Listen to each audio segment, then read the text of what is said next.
देखु पुरी जगन्नाथ मंदिर आज प्रत्येक समय लक्ष लक्ष भक्त माने आसुछंती। भक्त मानक भितर राष्ट्रपति अच्छा, गोटे भक्त मानक भितर गोटे साधारण भक्त अच्छा। सबु वर्गर भक्त माने पुरी को आसुछंती महाप्रभु को दर्शन लाभ करने। किंतु एमिति कि नाही जे गोटे महाप्रसाद सेवन न करिकी पुरी रु फेरिया को चाहे। समते चाहती सी अन्न टिके हौ मिठा डाली टिके हौ पछे किंतु आम टे महाप्रसाद सेवन करके आसबू। आपण देखंतु आजिका दिन में जो निष्पत्ति होती जे ओमफेड घी यूज होना पुरी मंदिर रे सुआर महासुआर निजोग जो महाप्रसाद प्रस्तुत करुछंती ओमफेड घी जरिया रे प्रस्तुत करेंगे। किंतु आजिका दिन में जदि गोटे बाई हांडी जो थोड़ा गोटे अन्न गोटे मिठा डाली डालमा बेसर महुरटे रोचे पाखापाखि 6000 रु ऊर्ध्व रोचे। जदि टिके भल क्वालिटी चाउल यूज करेंगे बासमती चाउल यूज करेंगे भल पनीपरिया यूज करेंगे ता मूल्यटी आहरी बढ़ी जाउची।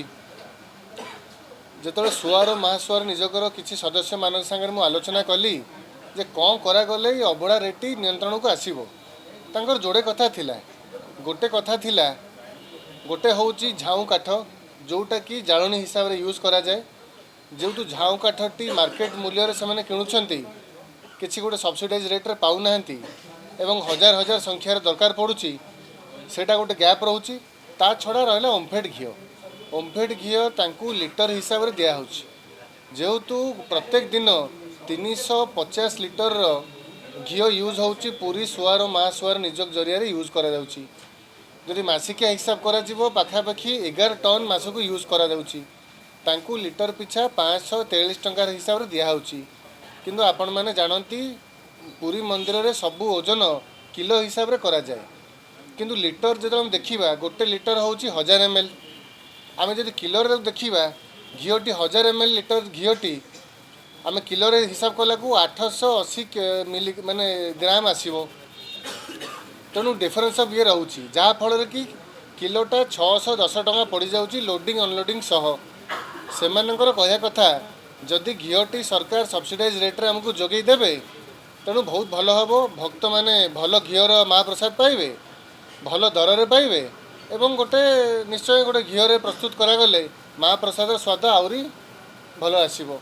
तेणु से आज दाबी करी आपड़ जानते गोटे पुरी टेम्पल को लेकिन गोटे हाउस कमिटी गठन करा जायछि।